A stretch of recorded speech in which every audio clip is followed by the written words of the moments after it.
in anything that you would ever set out to do that you would hope to find success in, it will always go through the same 5 phases. The excitement and the joy of the idea, the energy of launching it and beginning to see that you may not be fully aware of how hard it is, then getting into the 3rd phase and seeing that this is really hard and really beginning to understand how much it's actually going to take to achieve it. And you're like, this may not be for me. That is going to be the place that you quit. But if you make it out of there, you see where you're heading, you make it to the 4th phase, you now have clarity that's going to push you towards the 4th phase, which is ultimately the belief horizon. Because if you cross the belief horizon, you now know in your heart of hearts and in your soul of souls that you're going to achieve this and make it successful. In the 5th phase, boy, you did it. You did it.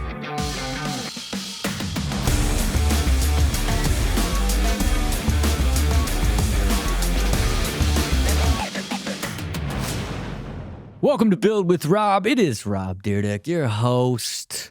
You know what it is. I'm out here just manufacturing amazing, systematically fusing art, science, and magic, living that harmonious, high-quality existence with my machine mindset. What can I design? What can I automate? What can I optimize? Like all the little words, man. I live it. I mean, they all kind of like capture together in threes. Art, science, and magic, design, automate, optimize, time, energy, capacity, all of these little phrases, if you will, that ultimately end up being the philosophy that I live by that, allows me to live a very, happy and peaceful, amazing life. And really that's what this show's about. How can I share these different philosophies that I live through, experience, and can articulate and share? One of those is what I like to call the cycle of success. Everything kind of goes through the same sort of phase, same sort of 5 phases, if you will, and no matter what it is, success is broad, right? And this sort of pathway to success, I think, really can be applied to any and everything. Okay, these 5 phases of success, could be applied to life, could be applied to business, could be applied to a relationship, could be applied to a job, could be applied to just about anything.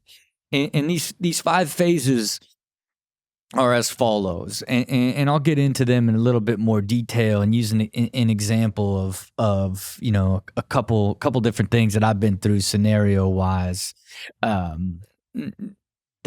that I've learned this through. Now I've experienced it on so many different levels, but the reason I want to share this with everybody and just want people to think about it is, success goes through a process. And if you understand what that process is and you're aware of the process as you are developing an idea, chasing a goal or a dream, and you understand that when it gets the hardest, that is actually one of the core processes inside achieving something significant that you need to really buckle down and grow and evolve through in order to get to the next phase to achieve the goal of success that you had set out from the very beginning. And the phases are these, right? It's the first phase where it's really the assessment and the decision, and ultimately you're going to do it. The second phase, which is really taking action, launching, doing it for the very first time. The third phase is the great test. It's the dark, hardcore, murky world of where now you are in it and you really are trying to figure out, what am I even doing? Can I do this? You're starting to see what you don't fully understand. And that, of course, is the zone where everybody quits. But if you make it out of that to the fourth phase, I like to refer to the fourth phase as the belief horizon. where like the moment you get there, it's like success is inevitable, and then really it is now you're marching with clarity on your way to the fifth phase, which is essentially the success that you had hoped to achieve, which from that point, depending on what you are creating to be successful, if it's a relationship or a company, now it's sort of this perpetual evolution beyond that phase where you continually make it better and grow it and evolve it. Or it is if it's a finite goal, then it is basically you reaching and achieving that goal that you set out to in the first place. And and for me, I'm God, it's everything. It's every single thing, man. And make no mistake, like, when you are in the idea phase of anything, I don't care what it is, like, it is always going to be amazing. It is going to be amazing. When you are just like the limitless possibilities, the joy, the hope, the better future, like everything that's going to happen, when you're thinking about something that you want to achieve and what you want to do, and now you've created a plan, and it has so much value, and who you are as a person and what the purpose of it is and what you can be and all these things, like you're just extraordinarily excited, like you just can't wait to do it, and for me, I'm extremely guilty of this in every single thing that I create. I don't know if I'm trying to get better and better at teaching myself to get less and less and gassed up at ideas that I have from the very beginning, and spend more of my energy of thinking of all the things that need to be things that need to get done and be thought through and prepare for the launch phase. Um, because it's so easy to get wrapped up in how amazing your idea is and like the glory of what that success is going to be when you finally achieve it in phase 5 of the cycle of success. You know what I mean? It is where the energy is, and I'll use like ridiculousness as an example of a I read an article with Vinny DeBona in the $500 million syndication business. It's like, oh man, I'm going to make a better, cooler version of this. This is how we're going to do it. We're going to strip out all the videos and make them faster and high pace, and it's going to be fun and cool. And but finally, I can shoot a television show in a studio instead of having to do reality shows where I got to either do it at my office or my house. This is just crazy and time consuming and painful. This is this easier path. Like I can reinvent this entire category. No doubt, like, it's going to shoot this thing. It's going to be way easier to do, way more fun to do.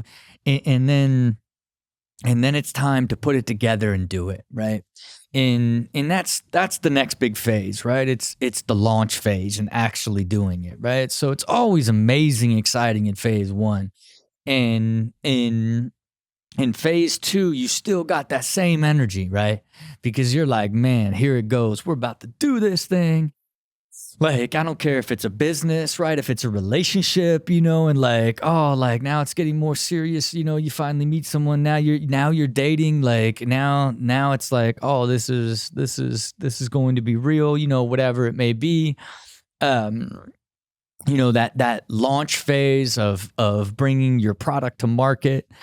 Man, it's the most interesting thing because you're immediately overwhelmed with all the realities that ensue when you actually begin to pursue a big idea, actually take action towards success, right? Because like doing anything of significance, anything important, anything that really matters is inherently going to be hard. And when you do it for the first time, you just don't fully understand it. And you don't understand how hard it is. You don't understand all of the layers that it will actually take to do it and for it to be successful.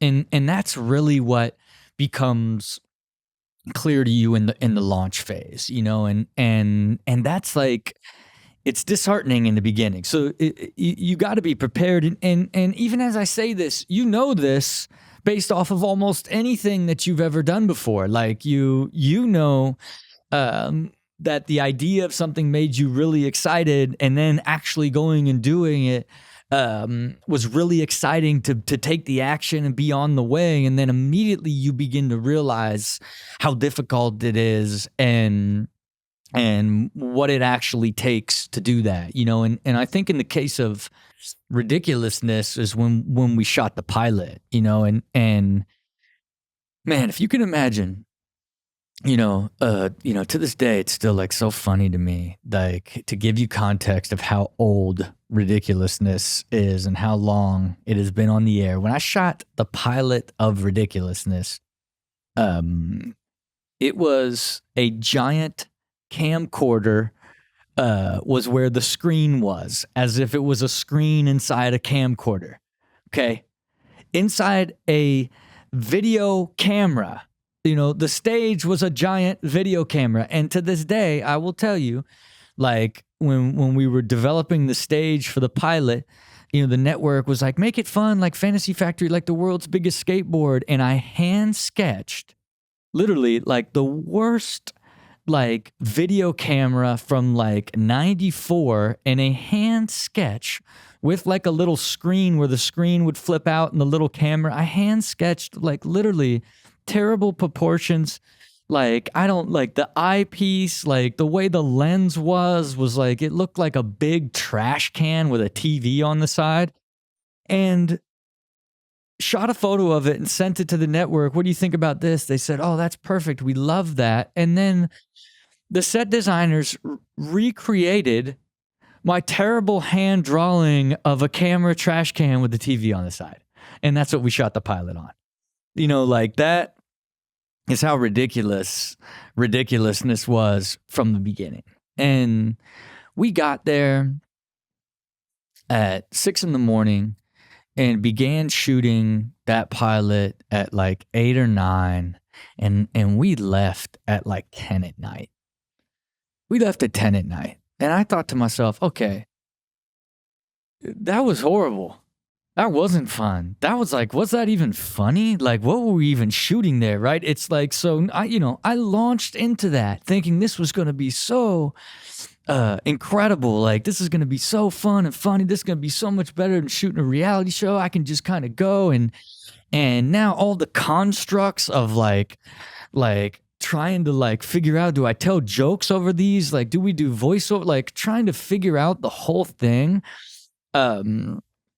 was just immediate to where like, wow, this isn't going to be as easy and amazing as I thought it would be. And is this really going to be a better version of America's Funniest Home Videos, a faster, cooler version? Or is this just some shoddy like group of homies on a stage, like struggling to like figure out something funny to say around these clips, and every now and then hitting a gem when we're just kind of freestyling, right? But that is sort of this unusual part of really beginning to understand, like, okay, if you're really going to do this, this is all the things that you need to do, right? And so after the launch phase, you really begin to understand the level of work and what it's actually going to take to be able to fulfill the vision that you had from the very beginning, and ultimately how you can take and create this idea and make it become the success that you had envisioned. You know what I mean? Because that's the reason you set out to do it in the first place. That's the reason it was exciting.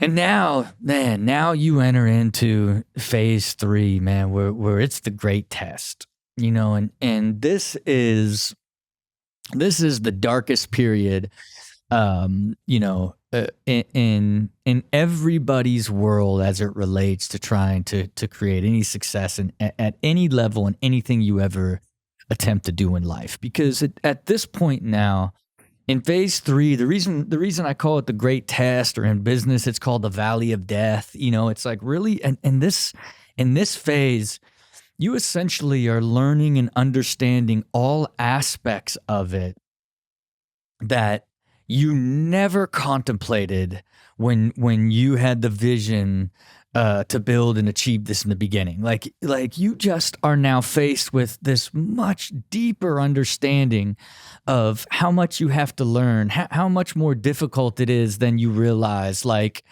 And ultimately, this is where the doubt begins to creep in, right? This is the phase where like you are getting tested and you're going to be wavering in this phase. It's like because all the level of things that are occurring at this point are now like these things that make it almost not worth it anymore. Not as fun as you thought it would be, not questioning whether or not you should be doing it in the first place, right? Like questioning whether or not you believe you can actually do it, right? Like it's that sort of doubt and all of these things that basically drive you to the edge of wondering like if you should even continue to do this in the first place happens in this third phase, and in the third phase is where everybody quits, right? It just is where it is. You don't quit before launch. You know what I mean? You think it's going to work at phase one because you're amazing and your ideas are great and you're filled with hope and all that. At launch, you begin to see how difficult as reality sets in. But boy, in phase 3, you're just like, okay, wow, like, do I even want to do this, right? And am I capable of doing this? Like, can I even reach the goal that I set for myself, right? Like, can I even find the success? Can this relationship even work, right?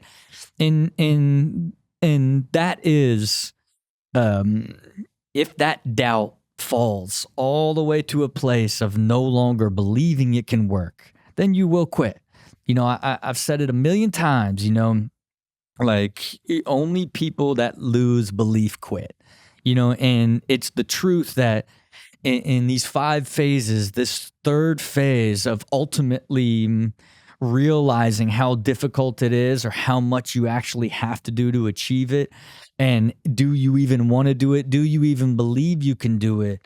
Will be the determining factor in this phase on whether or not you find success. Because, if you begin to see what it actually is, and you can begin to see like, okay, this is what I actually have to do in order to achieve this, and it can motivate you, energize you, because in this process of chaos, you're evolving and growing in a rapid way that can lead you to the clarity that gives you a much clearer path forward to what it's going to take to actually achieve the success that you set out on, and for me, as it related to ridiculousness, when we launched it, it was like, man, this is just not fun.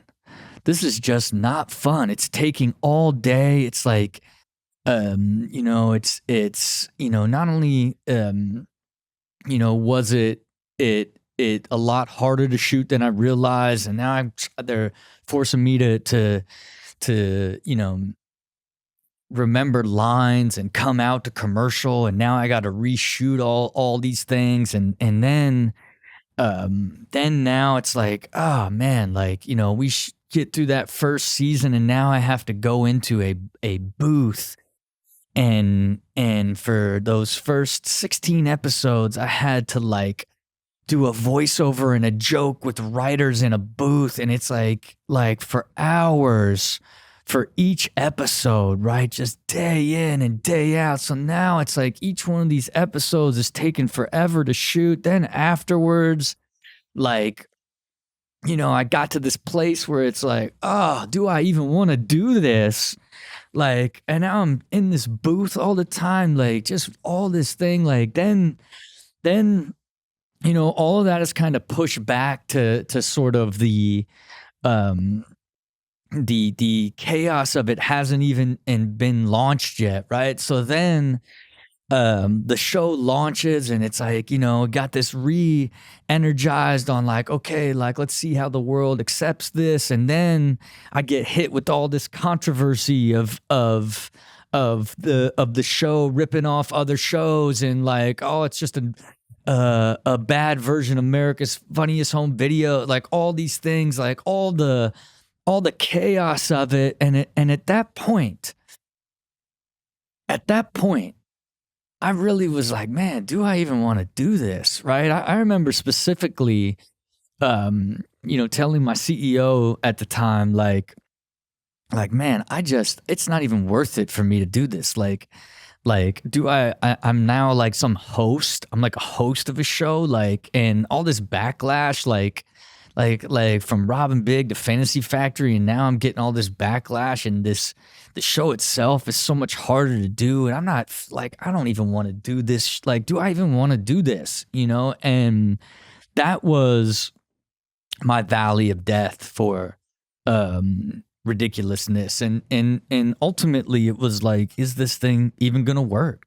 Is this thing even going to have long-term potential? And really, at the time, it was in question. It was really like, is this something that is meant to be on network television, or ultimately is this something that's sort of made for where it is born out of, and be more of something that's for YouTube, and I think as I struggled through all of that, I at least began to understand by watching it, like, no, if this thing's going to work, like, you've got to change the way that you shoot it to make it way more natural, and have it have a much smoother energy, and have it be flow to where it's more off the top, and way more in your voice, and make it feel like it's just friends watching it, and you've got to change the way that you shoot the show in order to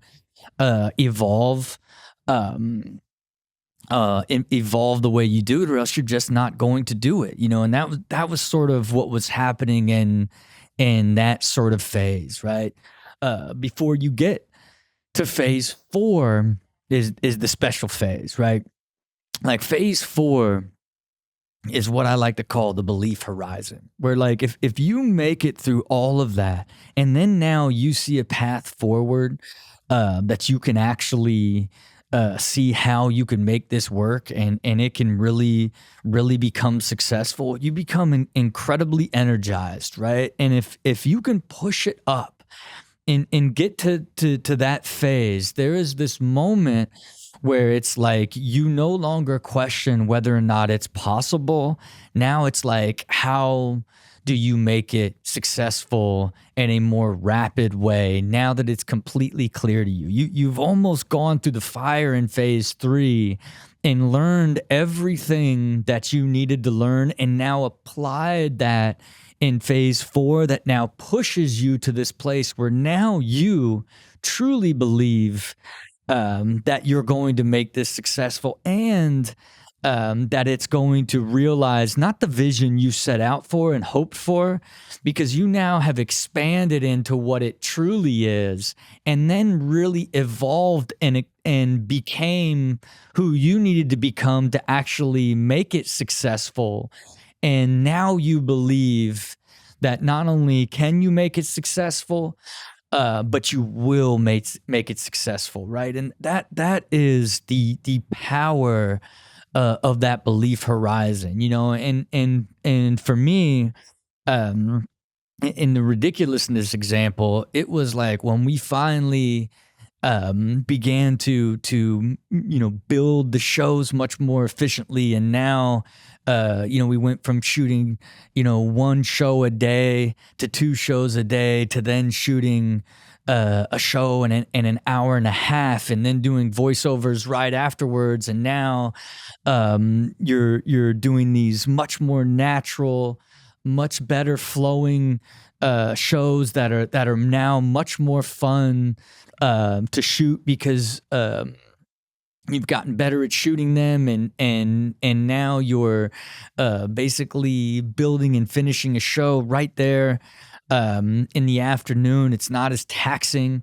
As the show began to evolve and grow and get better, it built its audience and began to scale and go way beyond the controversy that it kind of let out with, and really began to build the audience, and now it became like something was clear that, man, we keep doing this is really going to make this really realize its potential and the vision that we had in the very, very beginning, because the fifth phase is essentially achieving that success, and when you achieve that success, it's really just the beginning, because now you've gone through the first three phases, and now you have achieved what you set out to, only it's completely different than you realize, and you've evolved to a place where now